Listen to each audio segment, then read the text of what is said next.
Hey guys, it's Walton here. Just wanted to give everyone a heads up that we ran into a little bit of technical difficulties this week, as you would expect. So right around the 53, 54-minute mark, you're going to hear some jumping around just because we lost some internet connection and got it back up and had to splice the audio together. Should be just a minute, so if it sounds weird there, that explains it. But anyway, thanks for watching, and here is this week's episode of Apron Work Podcast.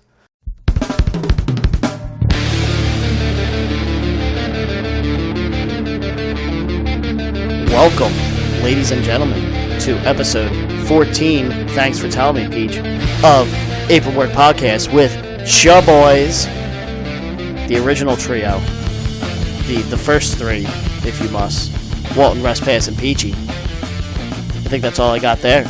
Rest Pass, how you doing today, bud? I'm incredible. If you noticed, I did not look at you with disgust that time. I'm used to it. Yeah, most people are. That means you're going to have to try something different. Yeah, I'm going to have to mix it up again. Peach, how you feeling, bud? I'm pretty good. How are you? I am a little hungover, as normal, but it happens. Yeah, so we have a lot of talking points, I guess, for today's episode. The main one we're going to talk about is just not a Money in the Bank prediction show, but just mostly Money in the Bank in general. RestPass has a ton of questions. He's been crunching numbers, finding facts, statistics. I'm the only one prepared for this. You can say I'm prepared. I'm prepared. I'll be able to answer any question you have once it gets asked. The Peach is the most prepared.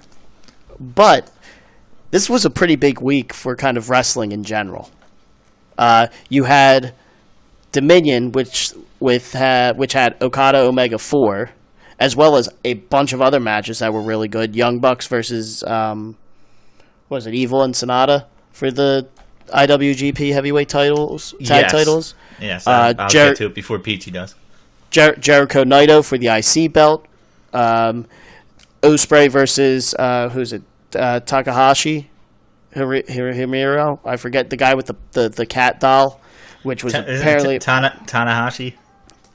I thought Tanahashi was the ace of New Japan. I'm very terrible with these names. I did not know there were two of them. So, but with that also, you also had CM Punk's second UFC fight this weekend as well, which at this point is more of a joke than Peachy's wrestling knowledge. I want to touch on that one first, real fast. Did any of you guys watch it? Peachy's knowledge. Peach, you have a brighter future in this than CM Punk does in MMA. I seen the last 50 seconds of it, and that was enough. Yeah, I seen Punk's face. I seen that guy basically not attempting to hit him, like punching him in his thigh. I don't follow UFC at all, really, but like Punk just looked worn out. Like he didn't have it. Like, good for him for trying it and trying to make it work. And I do think it's awesome that he did do it. But, man, he just did not look good at all. And then even worse, the guy he was fighting, I think it was like Mike Jackson or Matt Jackson or something like that. I think he looks even worse because he should have knocked Punk out in the first round. Yeah, I'm pretty sure they kept him there to fight against Punk. And then I know they weren't happy about it because they felt like, I know Dana White especially, He felt like he kind of made a mockery of it, that he could have knocked him out, and he just kind of toyed with him.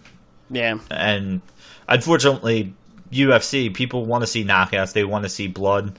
And no matter if CM Punk is bringing them money, which I don't think he did this fight as much as he did the first one, people want to see him get knocked the hell out, especially MMA fans.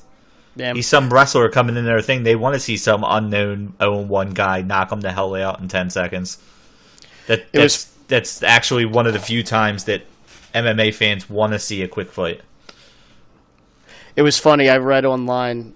It was like on. I think it might have been on like the Reddit live thread or something like that, and someone posted, "It's really weird to hear an unironic CM Punk chant," and I was like, Chicago was lit for his match. That was pretty cool to hear him like actually chanting for him all the way through, and it not be like. Did you just use the term lit? Yeah, man.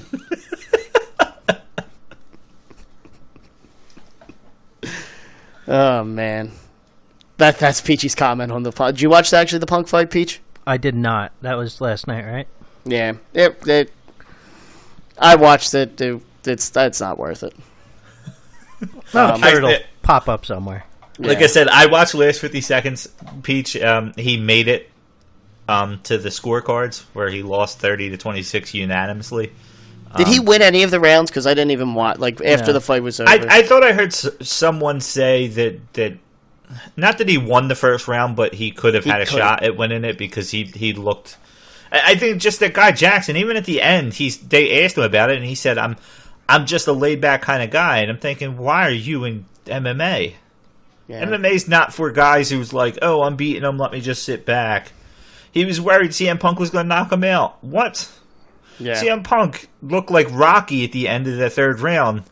CM Punk probably couldn't even see him if he wanted to swing. What was he afraid of? Punk wasn't moving. Just fucking pound his face in. That's the point of that sport. Yeah. But let's move over to a real sport. Omega Okada. Holy shit. That was a fucking banger of a match. You just better than the second one? And banger in the same episode. I'm trying to expand my horizon. You were not disappointed to me at the opening, so I'm trying to make you disappointed in me halfway through. Trying to keep consistency there. Yeah, actually, legitimately better. I think better than their second one. Now I'm juggling back and forth whether I like this one or the third match. They went all out. The storyline, it's a 2-year story. It was done really well. If the spoilers for those that may not know, but Omega ended up winning. Yeah, I would think this is going to air on Tuesday. I'm assuming if you want to know, you know by then. Yeah. But it was just so good. Like, there's so many. Again, I don't like the drop kicks. Like the drop kicks Omega was doing to the back of Okada's head. I don't get it. Okada did a fucking tombstone on the apron. I thought of our podcast, apron work. Yeah. The jump to the outside where Omega caught him with the V trigger on the outside of the barricade, so good. So many good spots. The failed Rainmaker, where instead of Omega crumbling, you could just see that like Okada didn't have it, and he just kind of fell into him. Like that was awesome to basically replay on that same moment and just show how exhausted both guys were. That was they tell a great story in the ring. Omega pulls out a Styles Clash. Oh yeah, that was then the AJ Styles chant after it. Yeah. How long did it go for? About maybe an hour 10. Yeah, at the time they didn't have an official time, but it was over an hour. Yeah, I think I like just from looking at my time as I was watching, I think it was an hour 10 is what it ultimately ended up being. I really like that in between the falls that there's a 2-minute rest break. Oh yeah, I love that. I thought that was so good. Like I was so like once I saw them kind of go into their corners and Ibushi and Gato come in, and just like I'm like, oh, that's really smart. But fantastic match, definitely worth the watch. I'm assuming they're going to have a rematch at some point.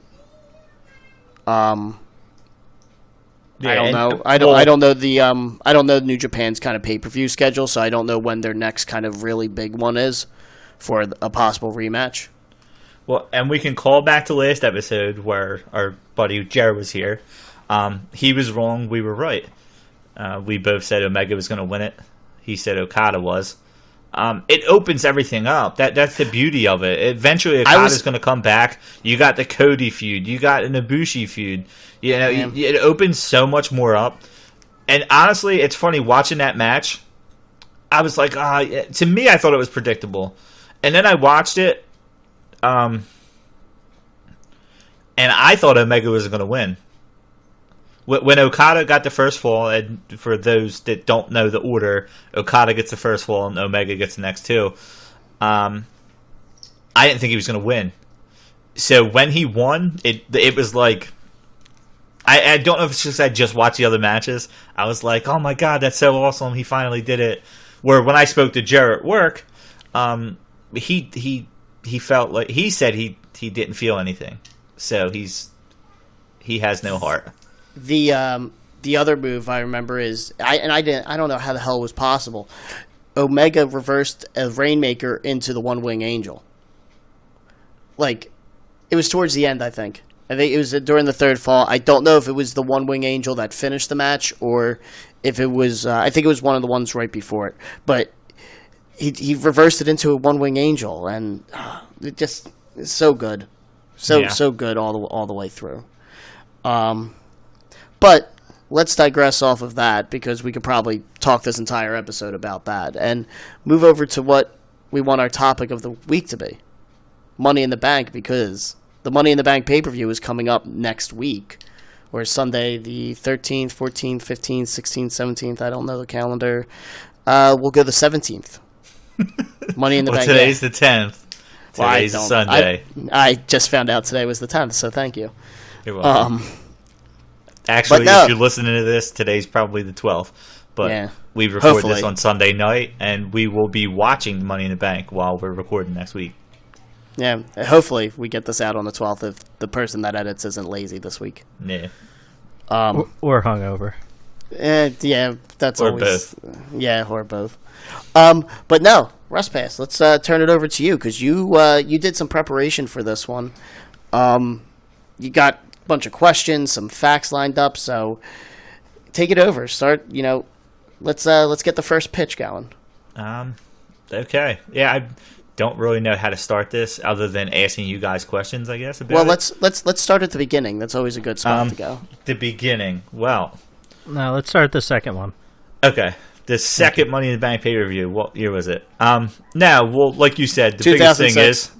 or the pay-per-view, never mind. I thought you meant the match. The biggest thing about this is, like he said, we're not going to focus on the card as much as we want to kind of focus on the history of the Money in the Bank. Yeah, so I will say this. I'll start this off. Other than the Rumble, this is my favorite gimmick that they have. Oh, absolutely. This might actually be better than the Rumble in my eyes. Not the match itself, but the gimmick of it. The winner getting the contract, stuff like that. I prefer that over the winner gets a title shot. And then, even this year, I felt like they ruined a key opportunity. And I know they want their 2 months to lead in WrestleMania. I get it. But we talked about this at the Royal Rumble. When Nakamura won, oh my God, they could have teased him and Lesnar and him and Styles for a good month until he decided. They didn't need to give that away that night. They just didn't. I was fine with them giving that away for that specific one, just because I was just pleased that we were getting Styles Nakamura at Mania. But no, so other than the Rumble is still, I think, my favorite. I just generally like that. But Money in the Bank, man, we saw one of them live. It was the one where Randy Orton won. It was in Philly. That was Rob Van Dam's return to WWE for a little bit. Yes. And it's the one where Paul Heyman turned on CM Punk when Punk was about to win, which set up their Lesnar-Punk feud at SummerSlam. What have been your... I'll start it off with the questions. I'm assuming this is on your list. Well, before you get to this, real quick, because you brought up the Rumble, and one of my questions had to do with the Rumble, do either one of you guys feel that the contract takes away from the Royal Rumble winner at all? As far as, I know they try to use the contract as a guy who's more up-and-coming, and the Rumble has become a little bit more established. But do you think it takes away from the Royal Rumble winners because now you're getting more John Cena's for Royal Rumble because you're getting a Seth Rollins as the Money in the Bank when he's up and coming? You know what I'm saying? Do you think it takes away from it at all? Nah, not really. Yeah, and I think they're two different, the Rumble's more like not an earned thing. Money in the Bank's earned as well, but it's more of a workhorse will get the Royal Rumble. Money in the Bank's kind of a little bit of everybody can get a hold of that. It's just to give somebody. I don't think you've. What do you? I wouldn't say workhorses have won the last couple Royal Rumbles. I mean, you have Nakamura. You have he does decent work, but he's not like the workhorse guy. Usually, the workhorse guy comes in at 2 or 3, and will be in the match for 50 minutes, and that's he'll be about the it. final 4 and the first one thrown out in the final 4. Yep. And then that he might get he'll get a nice IC title match at WrestleMania or something like that. But that's I'm not talking about recent as much as when the Money in the Bank started, which was what year, Walton? 2005. Yeah. Because back then, I felt like the Royal Rumble at times was meant for that guy that they felt like could make the next step. I don't know. I guess it made it better to put the more established guys as the winners of Royal Rumble, and that's probably what it should be. You shouldn't have, like, no offense to Dolph Ziggler, but Dolph Ziggler shouldn't be winning the Royal Rumble anytime soon. But he can win a briefcase and sneak out a win, and then lose the match on a SmackDown or something like that, or like Corbin did. Yeah, a transitional guy, kind of. It gives them a little more options if they don't trust it, to where if your guy wins the Royal Rumble, they're in one of the main events title matches, whether or not it goes on first or last. Yeah. What's your favorite Money in the Bank winner so far? Now, a winner or cash in? Winner. My favorite winner is The Miz. I mean, hey, how can that not be? I felt like he was a guy that deserved it. I don't think I ever thought they would actually run with him with it, so it was nice to see him win it. But that's probably my favorite winner. That surprise. Yeah, it's what he could do, what he did with it. Like him being a good heel while he had that, and like not knowing when he was turning it in and stuff. Like the Miz is just more fun with it. Like who was the most recent female that turned it in? Carmella. Like she was holding it out and playing the whole role, of Money in the Bank winner, and she was waiting. And yeah, definitely compared to all the other females that won the Money in the Bank briefcase, she definitely held it the longest. I wasn't going to say it. I'm just a dick. Peach, in case you're wondering, she's the only woman to ever win it. Last year was the first one. Yeah. No, I was just saying somebody that holds it with the... I didn't say any other females. You said who was the latest female to win it. Oh. Your phrasing made it. Yeah. Peach, do you have like a favorite winner? Not cash-in, but a winner of the Money in the Bank. Probably The Miz. Like, just because of who he is. Who else has won Money in the Bank? He's looking at his Wikipedia list. I'm not looking at any of them. I'll shockingly go with one of mine real fast. We were there for it. It was Damian Sandow. Like, it was him and Cody they were the tag team. It was like I forget what the hell it was. And then I forget if Cody turned on but Damian won. I was excited because I was like, oh man, like, he's going to be a good champion. Like, this is going to be fun. He'll be able to play up that heel angle with it. I would have thought really well, but then they screwed him over by having him lose his cash in to John Cena. Like, not even on a week in John Cena or anything like that. Cena was in the ring and Sandow was like, I'm cashing in now. It was really dumb. But I was excited for Sandow just because it was that kind of new era guys that I thought they were starting to take a turn with. To give like those guys a shot at the title, because I think it was for the world title. Obviously Punk had won it, and he cashed in both of his and won. But I expected that to be yours. They just not necessarily memorable to me. I know the one he beat, I think Edge after like Batista beat down Edge. And then the other one was, I think he beat Jeff Hardy. I think this was actually in Philly, maybe. He beat Hardy after Hardy like won the title for the first time. But that I will say that one did set up a great rivalry between them two. The straight edge guy and Jeff Hardy's drug problems. Let's change the question to cash in. Do we want to blow this load this early? Sure. I actually put this out on Twitter and Reddit. I got one response on Twitter. Got a lot more responses on Reddit. if you had to take a wild guess before any of us do it, Ed, Walt, I'll let you guess. Who do you think is up there the most? I got maybe about 20-some replies. Who do you think's up there the most? I'm going to guess Seth Rollins. You're crazy good. It was Rollins, and then there was another one. Edge? That got a lot. Yep. Let me guess. Was it Edge's first cash-in at New Year's Revolution? Yes. Yep. Because technically he only won it once, but cashed in twice because he beat Mr. Kennedy. Yeah, and Mr. that was Kennedy another won. one. I was excited when Mr. Kennedy won. I just loved his gimmick. Kennedy. But then they just got sour on him and took it off him. Yeah.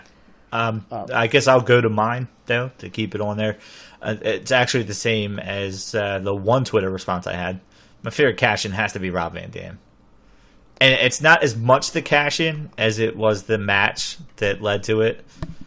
That match at was a one-night stand where he actually, Edge the year before, this was the second year. Edge the year before did basically what most guys do, and that's come out and, wait for the guy to be tired. And Rob Van Dam was like, nope, we're going to have a match at One Night Stand. An Extreme Rules match. And he won it thanks to Edge. Yeah. And then weirdly enough, he was involved in a lot of these things. Even if he didn't win, I'm seeing his name. His name is involved in the first 5 years. Whether he lost to Jeff Hardy and CM Punk won, CM Punk won over Edge. Edge beat Mr. Kennedy to get the briefcase. And then he was involved in the Rob Van Dam scene, and obviously he won the first one. So he was somewhat involved, whether in the cash-in or the winning of a Money in the Bank for the first 5 years. He's always the one I associate with the match. Jericho was the one that came up with the idea, quote unquote, but Edge is the one that I always I picture his briefcase. I picture him and Lita going to cash in for New Year's Revolution. Hit all of his involvement in it throughout the years. He's the one I put in it, and it's just the way his character always was. It was that kind of sneaky-ish heel guy. Well, it started the ultimate opportunist kind of gimmick of his, Peach, who is your favorite cash-in? I couldn't tell you when they cashed them in. You Carmella. watched one of them. I think you That watched Carmella. You were that's there. the one I saw. I think you were there when we watched Rollins cash it in. I kind of remember Rollins winning it, but I don't remember him cashing it in. It was that. It was the WrestleMania 31, which, that's where that cash in just shows that WWE does know what they're doing sometimes when they book stuff, because that main event, that was the Rumble we were at where with Reigns winning and he got booed out of the building. Nobody wanted Reigns or Lesnar to win that match, and it was just how are you going to get the belt off Lesnar? Bullshit like that. But you then have Rollins in the middle of the match turn it into a triple threat match, win by beating Reigns, not Lesnar, and made Lesnar still look strong, and it was just so perfect. Then Rollins was a great champion after that. It worked so well for him, that whole cash in. Did it jump from one promotion to another? What do you mean? Did it jump from Raw to SmackDown, or the other way around? You mean the Money in Bank match, like the contract in general, or if a guy can go back and forth? I meant the contract in general. Wasn't it year to year? It's been different over the years. There has not been two separate shows. There's been the unified title for a couple years. There's been years where it was for any title. There's been years where they've had a Raw and SmackDown winner. There's been years where they've had a World Heavyweight and a WWE title winner because there wasn't the brand split, but there was two titles. So over the years, it's been different almost They yearly. kind of just use it to wherever they need to use it for. Yeah. It's always better when it's for any title. When you have that unpredictability, I don't like that they're doing this year that it's brand specific, that it's for that title specific. No, I don't think it is. The one thing I read, they had it listed. Now, I could have been reading something wrong, but from what I read, was that whoever wins has a shot at their brand's title. Again, it could be wrong, and those things can always change. But and again, I don't remember where I read it, and it could have been wrong. So yeah, it's saying that the contract is the winners for the world championship of their respective brand. That's kind of dumb. I think they'll change that. Yeah, I never liked that. I always, even if they do eventually go for theirs, I never liked that. I like the unpredictability. That guy could get traded with the briefcase. There's so much ways that can go. Yeah. I'll go since I didn't get a chance to say it yet. My favorite cash-in, Ziggler's. That was the audience is what made that cash-in that much better. Because the way they cheered for him when he won was incredible. The fact that we were rooting for it at WrestleMania the night before, I think it was the Monday Night Raw after Mania 29. So it was in New York and it was a WrestleMania crowd. So you had a lot of internet fans there. I thought that was the best one. No doubt about it. And just because I mentioned him as a winner, I like the Miz cash in only because of the little girl. That iconic little girl, Angry Face, which that next Monday night, seen the Miz take on Jerry the King Lawler in a ladder match as his first title defense. They had the King of the Ring in Philly, and John Cena was not a member of the WWE. He came out and sat in a seat one of the 18 times that he was fired from the WWE, and yet got great seats to the show. Was that the Nexus angle with him? I believe so, yeah. It was funny enough, too. That morning, Preston and Steve was doing their Camp Out for Hunger and had The Miz as a guest, and me and Peachy drove down and just missed The Miz. Ah, really? Yeah, for that. Like, we walked in, and he was taking, like, his final 2 pictures and then left. Yeah. But he had the title, but it was so cool to see him with the title. Yeah, like Rollins is up there as a cash-in just because, like I said, I think they did that one completely right. Ziggler's was just the whole atmosphere around it, I think, just made that much better. I actually do not remember this, but one person mentions Dean Ambrose. Yeah, he won it. Ambrose is the one that I was happy to see him win the title. I think he could have did well with the briefcase. The problem that they did that I hate that they did that with is they cashed in the same night. Yeah, and that's it again. I must not have watched that pay-per-view because the one person saying the coolest thing about it was all 3 members of the Shield being world champion within like 8 minutes. It says. Yep. So, because Reigns walked in with the title. Rollins beat him. Ambrose came down. Ambrose beat Rollins for the title. I remember I was at a concert that night, and I was trying my best to not get spoiled on the results. But then I go home and I start watching the match because also on that Money in the Bank card was the second of the Kevin Owens versus John Cena feud initially when Owens debuted. The NXT, when he had the NXT title, and I believe Cena had so. the US. Yes, I believe so. Or was that? Or no? Because I actually watched when Kevin Owens debuted again not long ago, because I love that when he comes out for the Open Challenge. I might be wrong about that. Hold on. I apologize. That was not that match. Cena Styles, it was their second match. Okay. Yeah, I was going to say that doesn't sound... It didn't sound long ago, like long enough ago. Yeah, 24, I think, was... let me look. Was it 24? Maybe it was. I don't know. No, that's wrong. Man, I'm just getting all my facts wrong today. This is not a good... It's not a good Walton episode of Apron Work Podcast. I'm usually on the ball. Well, while you're clicking away, Walt... It was 2015. It was 2015. Okay. So, good. Yeah, go to your next topic. Next question. Speaking of how big is Batista's dick? Is that your next question? Why is this becoming a thing on the show, Walt? Well, it's always been a thing. I'm worrying about Batista's physique. I have 2 quick questions, and then I'm going to move into an actual talking one. Peach, I'll go with you first because Walton's more likely to get this right. How many successful to unsuccessful cash-ins has there been? You can how many unsuccessful? We'll go with that first. How many unsuccessful cash-ins has there been? Peach, don't look at the screen because Walton's 2. telling you. 2. 2? Well, yeah. Walton's showing 3. 3. Three. Hold on. Let me see if I can get Damon them. Sandow and Baron Corbin. And the first person to ever fail. John Cena. But he Monday won the night. match, but not for the title. No.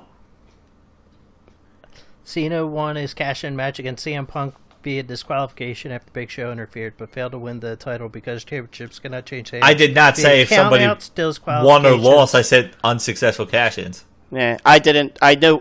Yeah, He Big won Show. the match. it- He was successful in one way. I So said Peach, cash-in. explain what happened during that match. There was also something else that was important. Do you remember where that match took place? St. Without Louis, looking- Missouri. Raw 1000. There you go. Good job. It's on the Wikipedia, asshole.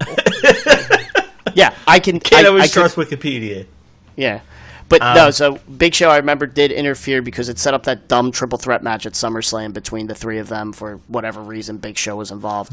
But that was the Rock one to where Punk, that was the Monday Night Raw to where The Rock announced that he was going to challenge for the title at the Rumble and kind of start. That actually also set up the Punk heel turn at the end. But yeah, I remember Big Show interfered. I didn't know who he hit or whatever. But I didn't know Cena lost, but I just know he did not. Either way, it was an successfully. unsuccessful cash-in. Yeah. Yeah, because that's the one thing when... Me being the filthy when, casual of this one, Peachy definitely when- showed me up there. So when Sandow lost, he was considered the first person to lose a match when cashing in. How many... Out of the specific ones, how many were Raw specific, how many were SmackDown? Like, what's the breakdown? If you had to guess, over the years, like... What do you mean, of the unsuccessful ones? No, just the matches themselves. Oh. If you had to guess, how many were specific to Raw and SmackDown? Not necessarily World Heavyweight and WWE Championship, but to Raw and SmackDown, how many were specific? I'm not going to lie, I don't even know. I could probably name a lot of the people that won Yeah. off the top of my head, but I don't think I could... Because I forget, like, when the brand split, like... Yeah, exactly. It's a little bit more difficult. Because when question. Edge cashed in, were there the 2 titles? In 2005, did they have 2 titles? He cashed in 2006. Yeah, well, he won in I'm going 2000. to assume there was, because they're calling him the WWE Champion in this. And when they talk about the 2 titles together, they call it like the WWE Unified or whatever. World Heavyweight. But yeah, what's your facts there, Mike? It's not even that He interesting. was drafted to Raw. It was So he 5 to 6. SmackDown's had one more. And that's why just do probably they have one more? because they had their own brand specific pay per view last year. Yes. female? Which That's was what put them dumb. over. That's what actually will put them over the hump because I guess it was 5-4 Raw before that. Man, Um, what's your talking Actu- point one now? well, how many Money in the Banks was there? Money in the Bank matches. Sorry, you don't even know this. I expected you to know this. That's why I didn't ask it with the unsuccessful. I didn't count up numbers. 19. Peach, how many total? 19. Yes. Wikipedia. Yeah, I just didn't. All right, we kind of talked about this. Do you prefer the contract holder to be heel or face, or does that not matter? Heel. You could do more as a heel with it than as a face. Like Nah. if it. It depends. You can have even as a face, Daniel Bryan was a face when he cashed in his in the middle of the Mark Henry Big Show match at whatever pay-per-view that was. He was a face and he cashed it in. So it doesn't really matter if you're a heel or a face. Cuz I like both of them. Rob Van Dam, I liked how he called his shot. Cena, even though he lost it, he called his shot saying I'm cashing in on this specific night. I do like those type of scenarios. But then I do like the unpredictability of you don't know when this is going to happen, and you're just more likely to get that with a heel or somebody starting to go heel because a face wouldn't do that or whatever. I think it depends on who is playing the role. The unpredictability is the best part. Then that's, I think, why this is my second favorite gimmick, because you don't know when. Like, I feel like, not to start going into predictions, but I'm assuming whoever wins this upcoming one is cashing in at SummerSlam in the Lesnar's match to get the belt off Lesnar. Or it's going to be that triple threat scenario again, to where they make it a triple threat match. Lesnar doesn't actually get pinned. Type of thing. Actually, expand on that. Do you prefer your face winner to, I guess, call the match out ahead of time, to act like a face, or do you think it really shouldn't matter? Like, I like that idea. Like, who was it? TNA. Like, their that X match or whatever. You, like, if you win that match, you get the chance at the championship. Like, having their face go, oh, I want to do this. This is who I want to fight. Can you elaborate a little more, because I legitimately don't know which match you're talking about. So I'm thinking there's a couple things mixed in here. I think me too. So there's the X Division match, to where you win the X Division title. I don't know if it's still a stipulation, but you can then trade in your X Division title for a heavyweight title shot not at any point, but you can call it. You can call your shot by giving up your current title, which to me is just something completely different than... And then you gain a title shot. So you like that part about that, Peach. You like the fact that the face can win it, and they get a title shot down the road.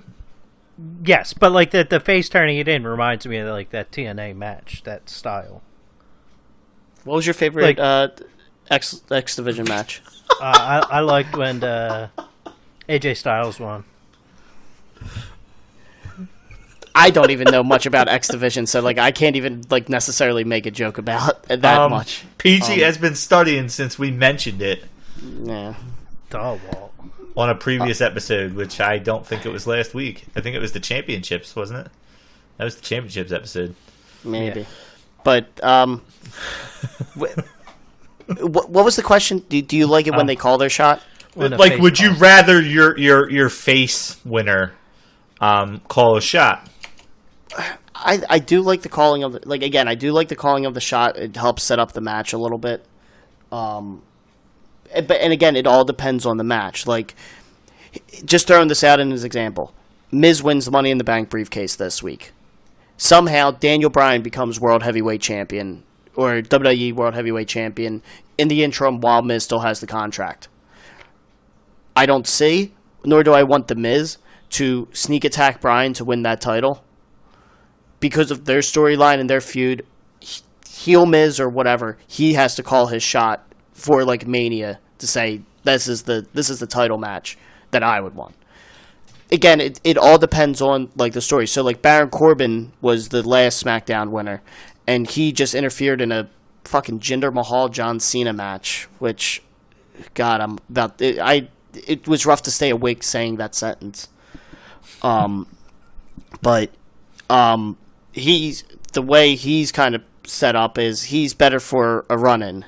Now there's guys. I even forget who's actually in everyone that's in the match this year. I'm actually looking at it right now because I figured we were going to get into, I guess, the possibilities for the people out there. Like, this is the thing. Like, most people in this match, I would see calling their shot regardless. Braun Strowman, he's calling a shot. Or, like, here's the thing. He could call a shot, or he could just surprise show up. See, and that's what I was going to get into. I never said whether I like a heel or face. As much as the heel is fun because you know they're going to be sneaky about it. It could happen at any time. The face, like you said, it depends on them. Like, Daniel Bryan, he's a respectable guy, stuff like that. But he's also a small guy. I would not be surprised that a face Daniel Bryan wants to take advantage of a weakened Big Show to go beat him. Why the hell would he want to fight him one-on-one? He won this opportunity. He gets it whenever he wants. It's the same thing you're saying. Strowman, Well, I could see Strowman just coming in, dominating people, handing the contract in and taking the title. But I also going to see him walking out and being like, no, I want you, Lesnar, one-on-one.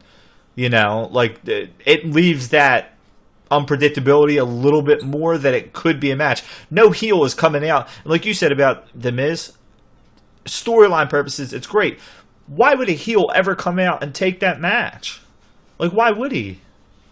At the very least, come out, Daniel Bryan fought earlier in the night, and then he comes out and says, no, you're fighting again tonight, you know, I'm going to do this the right way, but not really the right way, you're tired, you know, or the night after a big match at a pay-per-view and say, we're fighting tonight, you know. He's bandaged up and Miz is like, we're fighting tonight. But he'll have no reason to come out and say, hey, look, I want you in 2 months. Why? Why would a heel ever do that? Where like Finn Balor, I don't see him being a guy taking advantage. He's a call your shot guy. Well, it depends, unless they make him if he heel. turns. But if and that's where, the face like, that he is right now, I don't see him taking advantage. Rusev, I do see taking advantage because it's like he's a fan favorite. It means more when he comes out randomly. He'll tease the crowd multiple times. And he would look to cash in on Rusev Day as well. Exactly. So it's almost like he's calling his shot because he's cashing in on Rusev Day. Yeah, that's true. It is pretty predictable. But Owens and Joe, they would do that same thing. Yeah, Samoa Joe. Shot? No, they could tease that. Samoa Joe, I think, would call a shot. No way. I think he would, especially against like a Lesnar or something. Come on, Walt. They're heels. No, Samoa. Stop being such a casual, filthy casual right now. No, like so. Joe, what's Joe's heel's tactics? Like he hasn't been like he's not that stereotypical heel. He's just he and that's where like it's just hard for me to describe right now, just because I'm having a hard time like think of some things like when he was going against Lesnar or whatever like that. Like his quote unquote heel side was like attacking Heyman, but really didn't attack him too much. Oh, wait, no, didn't he choke him out? He did choke him out. Never mind. I'll wipe that out. When's the last time you watched wrestling? When's the last time? The Miz will never ever call a shot. Kevin Owens never call a shot. Samoa Joe would never call a shot. Those three absolutely, positively, under no circumstances are calling them shot. No matter how much you want to see it, those three heels are never calling their shot. Bobby Roode should be nowhere near winning this match. I'm assuming we'll find out if there's a chance if the New Day member wins, because if it's Big E, I had read that they might possibly push him singles. If it's Kofi, he's there to flip off the top of the ladder and get broken in half. Yeah, so, get a cool spot. And then if it's Xavier Woods, it's to promote E3. Did I forget to mention? Did I forget to mention that in the beginning too? Oh yeah, you were supposed to mention it. Yeah. We're getting the closest we're gonna probably ever get to the Elite versus the New Day is taking place at E3 in a Street Fighter tournament, Street Fighter 5 tournament. Yep. Peachy, who's the Elite? Elite. Everybody that uses Razer products. It's the final 8 teams of the NCAA tournament. Yeah. It's the Young Bucks and Omega. Now the Golden Elite with Ibushi. But no, I think that I'm excited for that. But let's get back to Money in the Bank. I'll disagree with Joe. I could see Joe the way he is calling his shot. Like I could see it like the similar fashion to like the very next night on Raw saying, especially if Lesnar's still champion, because he will be, just saying I want Lesnar right now. But that's I think you want to see Joe call it. It's the same thing as the Miz. Your inner fan wants that to happen. I never said I wasn't an unbiased but spokesperson, journalist, I guess, if you want to call us that. But you have to spin the WWE logic here. You turn your dial over to WWE logic, and WWE logic says heel cheats to win. So let's keep it on So- this, just because I was looking at the time of that we're at so far. We've been talking a bunch about the men's Money in the Bank, this current one. So just a side note for everybody else, we're going to do a full prediction count for the entire pay-per-view, and we'll, not next week, but the week after, once it's finished, we'll let everybody know our scores. We're keeping track of that for the full year to see who predicts the most matches correct over I'll an be entire taking the year. lead this week. Good joke. But we figured we'd talk about just the Money in the Bank matches for this pay-per-view. So, Peach, who do you think is going to win this year's Money in the Bank ladder match for the men? We'll touch on the women after this. That sounded inappropriate. I apologize. Yes. Well, I am. That was creepy. Well, we all know I'm a bigger fan of Batista's dick. So I would like to see Kevin Owens win. And Like, reason. I don't want Braun again. he's never won it. No, Braun won the tag team titles, like the goofy, stupid tag team with Nicholas. So, I don't want to see him win something else. I kind of put a bad taste in my mouth with him doing that. Rusev would be cool, but I think Kevin Owens could do a lot with it. So, You know what, Peach? I agree with you. Kevin Owens hasn't really won anything, so I'm happy that he could win this. Are you going with Owens as your pick too? No, I was trying to be sarcastic. I know. That came off really bad. Because he said Braun Strowman's won tag title, so he doesn't want to see him win it. I understand. I understand you didn't like that concept, so now you hate Braun Strowman. Well, no, I just don't want to see him win. That is the most peachy statement, I think. That's right up there. It was stupid. He won it and then just gave it away. Well, it's because Nicholas had school. He couldn't successfully defend the titles within 30 days. Man, His parents would not sign off on him. Yeah. My man had cat testing going on. He couldn't miss school for that. All right, can I Can you try to save this? Go. Can I cheat a bit here and Yeah. say who I want to win and who I think's going to win? So yeah, go for whoever you're going to put down for your official prediction. Who I'm going to put down for my prediction? Yeah, you could say who you think who you want to win. Samoa Joe is who I'm putting down for my prediction. That's who I'm predicting when we put these predictions in. I think he's going to win. I think out of any of those guys, he probably needs it the most. And I think he was primed pre-injury on Raw. He was primed to be in the main event scene, and I could see him, teasing with AJ Styles, messing around with him, stuff like that. Who I want to win, I want Kevin Owens to win. I feel like he shot out like a cannon. He should be further along than where he is right now. On the card, and I would love to see, Reigns beat Lesnar, and then Owens just come out and fucking destroy Reigns, and it would be nice to see from a personal fan perspective.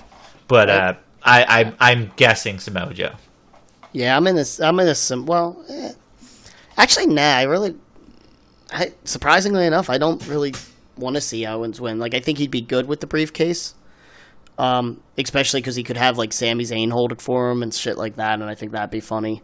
But nah, I don't see that. I would like to see Samoa Joe win, just because I want to see him call a shot just to prove you wrong. Now, You want to make the same bet? no. If Samoa Joe wins, we make the same bet. Which episode 20 is coming up, Fast and Yeah. Furious. Although, Pete, you might miss episode 20. I'm Damn. We got to figure that out. Is that why you're going to Italy, Peach? Yeah. That's literally the sole purpose. Nah, but I would also like to see, I would hope Kofi is the member of the New Day in the match and him win for, a Kofi title reign at some point. But it's probably going to be Big E and I don't see him winning either, just because I don't see how they're going to put the title on it. Like, it just doesn't make sense. My official Your prediction fanboy is out in full colors right now. Like, it is. It's Kofi winning it. Yeah. No, well, officially, my official prediction, I'm going Strowman.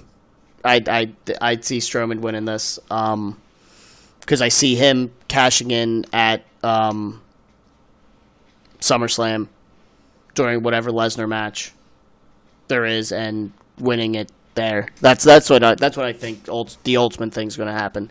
The only one, if we're going favorites, is I would like to see, but like you said this earlier, so this does throw a little wrench in what my thought process was, is I would want to see Finn Balor win, go over to SmackDown, and basically do the Balor Club with Gallows, Anderson, and Styles, or like beating Styles for it, something like that, to take back over the Balor Club, or like something like, again, that whole Balor Club thing, basically him turned heel into that, winning that title. Right. That would be my pipe dream, but I don't know. And actually, so I'm still going Strowman. I just realized this too. I do like your Samoa Joe pick a little bit more, just because I forgot he's on SmackDown. I still thought he was on Raw. So I do like that. That's not as bad. And like Kevin Owens, he could possibly do it too. All right. You know what, Walt? There is about 8 guys that could possibly do it. No, sorry, 10 guys that could possibly do it. Possibly, you're right. Yes, you got that. But none of these guys have a chance to win the women's Money in the Bank ladder match. That's for sure. James Ellsworth would prove you wrong, but he didn't win it. He just retrieved it. He was the winner in my eyes. Yes. Now, so the second women's Money in the Bank ladder match, and I do love that they are doing the women's ones now. Yeah, I preferred this over the Royal Rumble for them. Yeah, I tend to agree a little bit with that. But in the women's match, you have Ember Moon, Flair, Bliss, Becky Lynch, Natalya, Lana, Naomi, and Sasha Banks. Pass, who you got winning the women's one? Which woman catches your eye? Don't phrase it like that. Jess will kill me. I'm pretty sure she's going to kill me right now. She probably heard you through the headphones. This is tough for me. This is tough looking at it. I'm thinking Alexa Bliss. It is tough looking through them. I don't know that anybody stands out over the other. I hope to God it's not Naomi. No offense to anybody that likes her, but I don't. She's probably the only one I don't want to see win here. At least, like, part of me would be happy. She is the Kofi of this match, in my opinion, just because of how athletic she is. Yeah, Natalya would be interesting, especially if Rousey wins the title later on that night with the whole storyline.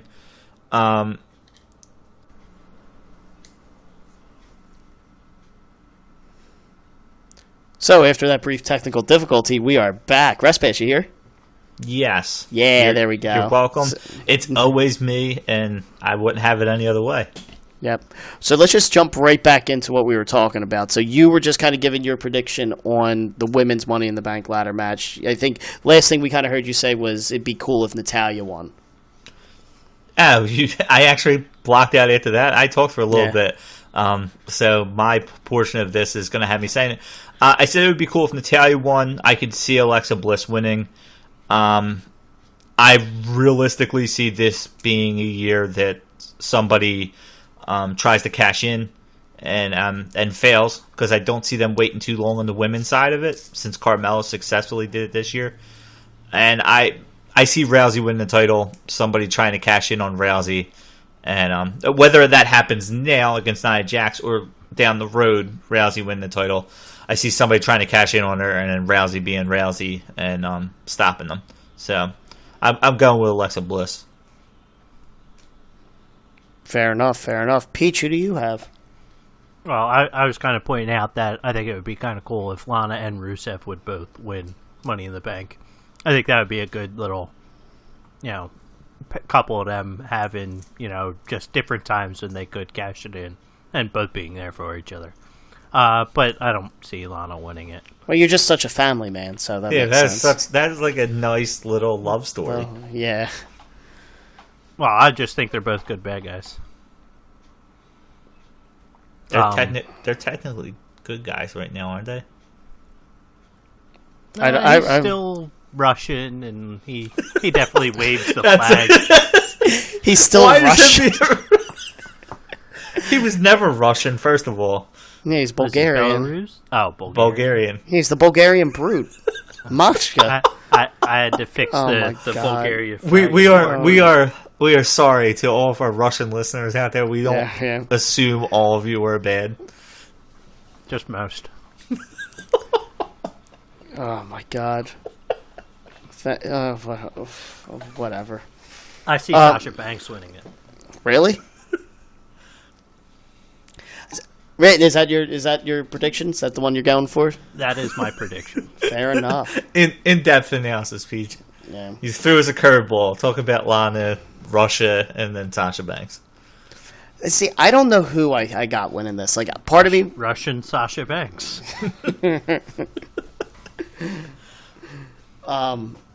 Instead of the boss, she's the Putin. Oh, my God. Yeah, there you go. Is this what happens when I lose the internet? We just... Yeah, I started drinking while you were gone. Could be the Tsar. I want to say Flair. Like, I really want to put Charlotte Flair down as my prediction. Again, though, it's the cross-team thing to where Rousey's on Raw.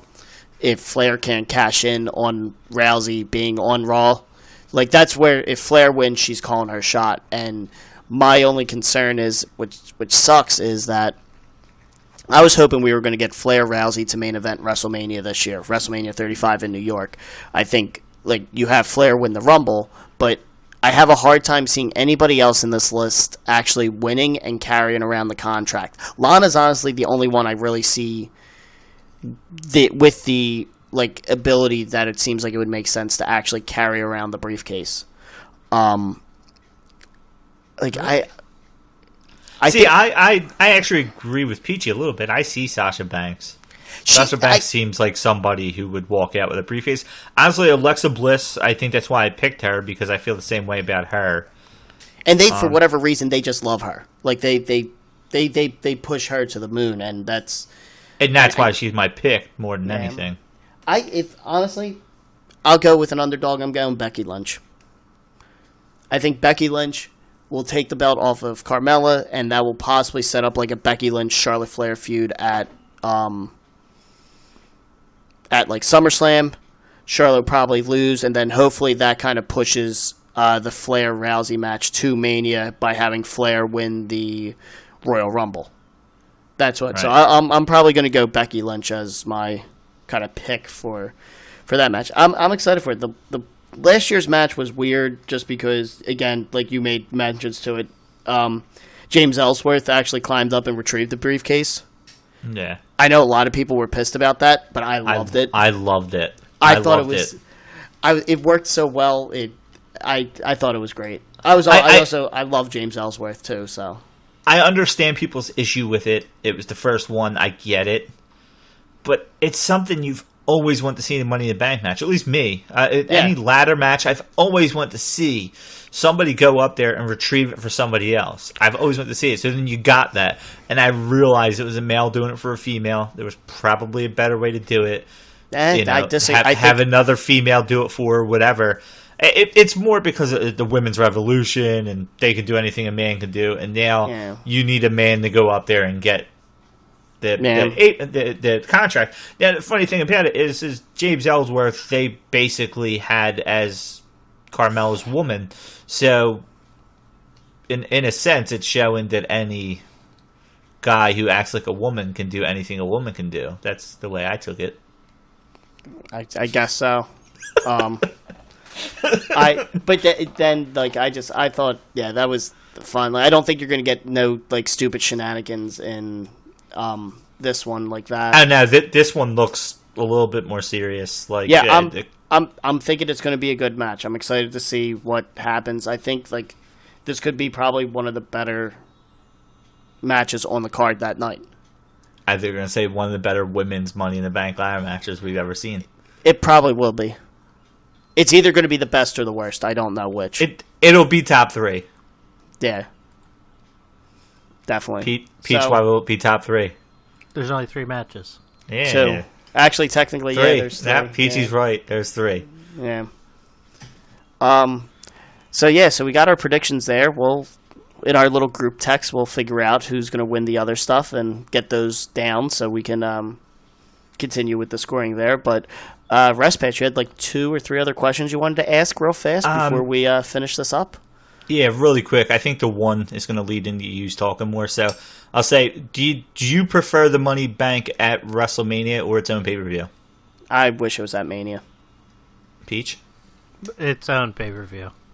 I always thought it was something that needed to happen at Mania. I loved it at Mania, and I'm disappointed that it's not at Mania still. I wish they would do, more so when it was the brand split. Even with this one, they would do the problem is you would have too many Money in the Bank ladder matches, but you do a brand split one to where it's for that specific title. Or hell, you even do a Money in the Bank ladder match on the specific brand just for your briefcase for that brand.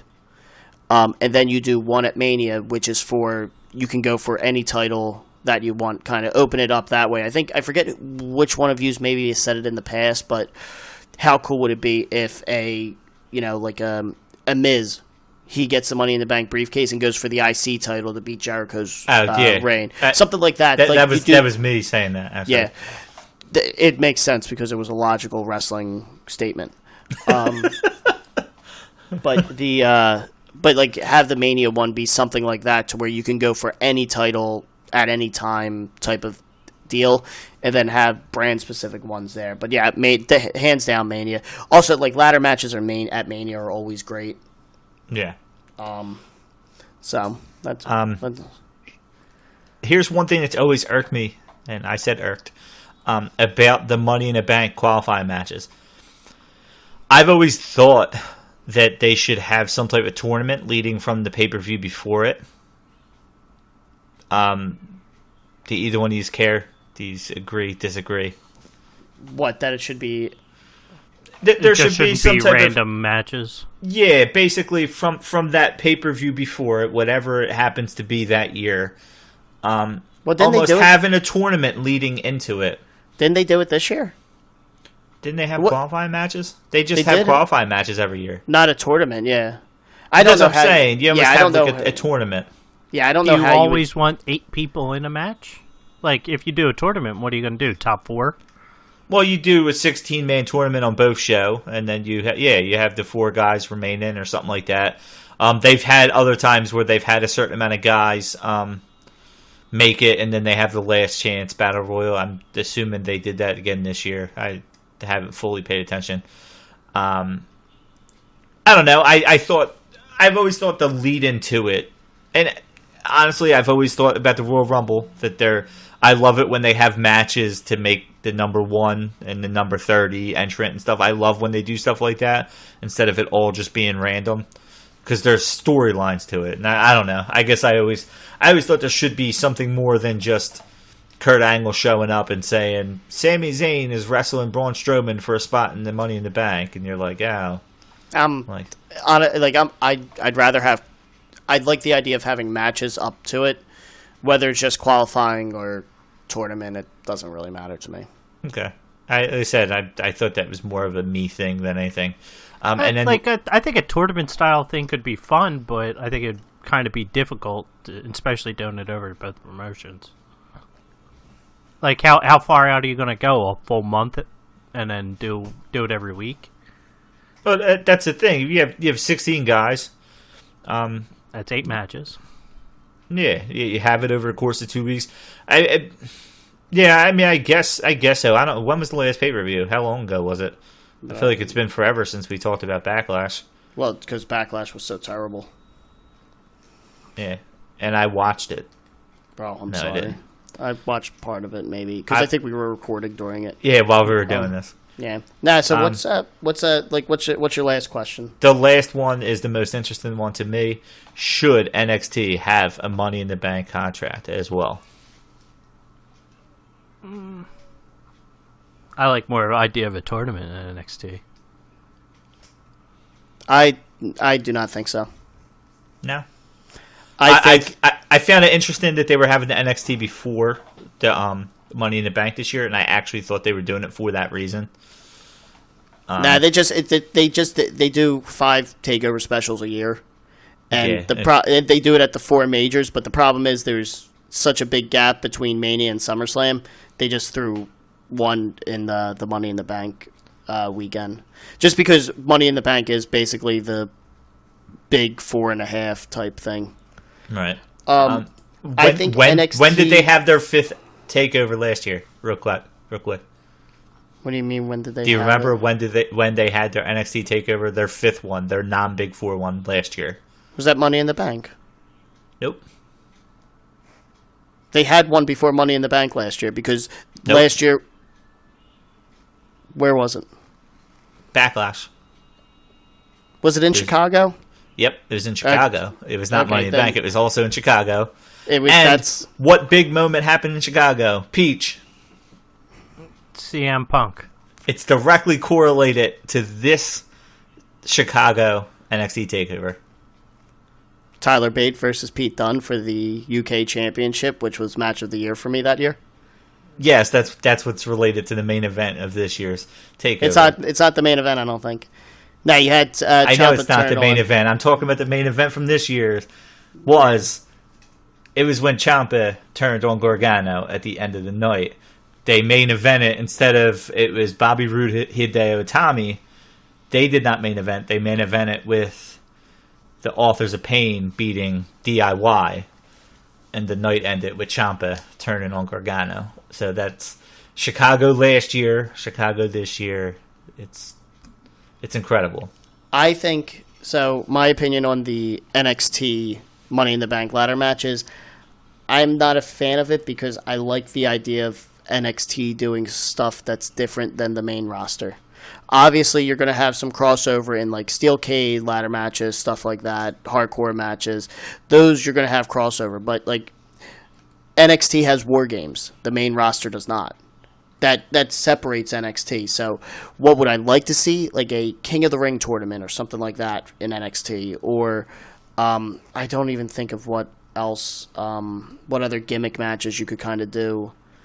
Like a ring hanging from the top of the ring, like an actual ring, a pinky ring, and that gives you a title shot. Sure. Or like you can pull back even some more. Like what the hell was that one WCW match where it was like a cage on top of a cage on top of a cage that they had to climb all the way up for? Oh God. Do you know what I'm talking about? Yeah, I don't know. It was so was it like stupid. there wasn't 3 stages of hell or anything like that, was it? There's something like that. But I thought you were going to go with World War III. That was World War III, I think. Then Nope, World War III had the 3 rings, and it was essentially their Royal Rumble with 3 rings. see, I would like something like that. I like that idea of it's only on NXT. So the idea of the Money in the Bank contract ladder match, it would be good. But the other thing with it too is, and this is what sucks, is the way NXT tapes. If someone cashes in at a taping, you know it's going to happen weeks beforehand. Especially because WWE does make those announcements on the website at the tapings when something big like that happens. So then it would only happen at takeovers, which would just kind of, it would get annoying after a while that, because you only have 5, or like you only have 5 takeovers a year, so that's where one of your title changes is going to happen based off that. Right. But yeah, that's my opinion with that, and that's all that matters. Okay, Because that was Stone all the Cold questions I said had. so. So, yeah, so hopefully Money in the Bank next week should be a good show, unlike Backlash was last month. For those of you that will be waiting for us to discuss it, Next week, even though it will hopefully come out that Tuesday, we record on Sunday night at about 8:30 p.m. Eastern. So it'll be going on while we're on here. So it absolutely, positively, we won't be talking about it. Unless we somehow change our recording schedule. What's called? Who got appointed to WWE's UK promotion, GM? Johnny Saint. So are they expanding more in the UK then? Or are they going to do more? The rumor was they were supposed to have a show.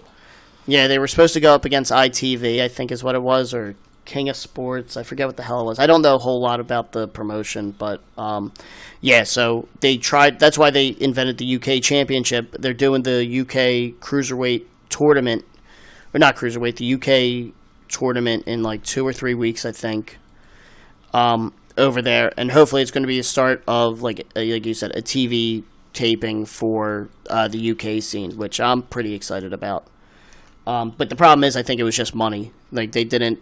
It was too much of a cost, and they weren't going to get that much of a return. So, but they're starting to, I think, slowly build back up towards it. So what Walton's saying is they're leaving that money in the bank. Well, that's it for this. That's it. That's it for this week's episode of Apron Work Podcast. Oh my God, that was terrible. Yeah. So, Mike, did you want to briefly mention what you're going to be doing next weekend also? Yeah, well, since we probably will not be talking about Money in the Bank here, and we'll probably touch on it next week. Actually, this Saturday, I will be at Stone and Key Cellars Winery, which, I mean, that's worldwide known. I'll be joining We Podcast and We Know Things. It's a fun, like, nerd podcast, pretty much. Pop culture stuff. I enjoy it. My OCD has touched me very well, and instead of listening to their 90-something episode that they're up to, I started at 1. So now I'm up to 40-something and trying to catch up by Saturday. Their last episode I saw was about E3 predictions, which I want to try to get a listen to that in before, just because it's E3 week and some of the stuff's already announced. But they touch on E3 predictions as well as the new Pokemon games, which I am uber excited about. So this podcast is right up my alley. Absolutely. I've been telling you about it, Walt, and they have similar music interests to us, which I like. They talk about movies, video games. They add in wrestling, which is why I will be there. I'll be discussing Money in the Bank. So my predictions might come out there first because they actually edit their stuff day of. I know it's crazy. Oh, wow. Walton takes 2 days. Their stuff's usually up on Saturday when they record on Saturday. So, but that'll be fun. It'll be a live podcast. I get to do it in front of people. I was going to say, maybe if one of the people in this podcast didn't have internet connections all the time and I wouldn't have to splice audio together, it would get up faster. All right, dickhead? If maybe I did have internet connections all the time, you mean issues. If I had an internet connection all the time, it would be wonderful. Listen, we know I'm hungover, so relax. But either way, this Saturday should be fun. I think I'd say our buddy Greg. I think you've met him before. I remember. We used to play. Greg Hall, Sam Maturo. I remember playing NHL. I forget which one it was. On 360 with not hits. No, it was the one. It was the legit games on 360. Yeah, like NHL 0 something or 07 or 08. Those were good guy. The podcast they have is pretty good, and I'm sure Mike, you'll be able to write up and link their podcast into the description for this week's episode, and we'll get that shared out just so that everyone can take a listen to that one and support those guys. Absolutely. So, any last comments before we sign off this week? Peach? Ladies and gentlemen, I will be missing 2 episodes coming up at the end of June. And for those that have of July. And for those that have listened to the first 14 or 15 episodes, he's missed all of those as well. So he has only missed 1 episode. I know it would be hard for you to understand that when you listen, but yes, listen to the one that I missed. He'll be in Italy. He'll be leaving us. So maybe we'll get, maybe we'll replace him. Maybe we won't. It really won't be much of a difference if it was just me and Walton. But who knows? Maybe Jer will make an appearance. Maybe we'll find someone else. I'll see if my mom has time. Oh my God, you know what? Your mom might be a permanent replacement for Peachy. Probably. What about Domzio? Actually, technically, she was a permanent replacement for Peachy because she moved into his room in my house. So I would not be broadcasting that. Oh man, Domzio would be amazing if it probably would take us 7 weeks. He can come over to your house, Walt. He'll be ready for it by next year. He'll be prepared. So, alrighty. So, Rest Pass, you got anything before? Other than what I just said, Saturday, 11 a.m. to 1 p.m. I will be a little 15-minute spot talking about Money in the Bank. They probably know more than you guys do. So, well, Greg probably does. Sam, I know, is very uninterested in it, but that's what they need me for. So it'll be nice. It'll be a nice little crossover, getting to talk to two other people other than you assholes. Yeah, I don't even like talking to myself. But that's because I have a lot of problems. Yeah. So, well, I will say, we podcast and we know things.com. Forgot that part. It's very simple. That's where their podcast is. They're on more podcast things than we are, so you could probably find them way easier. They're all over the place. They're citywide. Nice. So, alrighty, I got nothing. I'm still spent after Omega Okada 4. I don't smoke, but I needed a cigarette after that one. That was rough. And that was just a rough one to watch hungover too, just because I couldn't get as much into it as I wanted to, or it hurt when I got excited about something because the head pain. Yeah, and then I guess too we'll figure out what we want to talk about next week because as usual we're not that far in advance prepared, but we'll get it figured out. So yeah, I thought we mentioned something, but who knows? Maybe it'll be another Peach Pit. We haven't had one of them in a while. Episode number 2. John Cena and Nikki Bella are back together. Back that to is the Bellas. Still our highest rated episode. So for any of you that like Omega and Okada, not highest rated. Yeah, sorry, not highest rated, highest downloaded. So maybe no matter what we talk about next week, we might just call it Couples of Wrestling 2.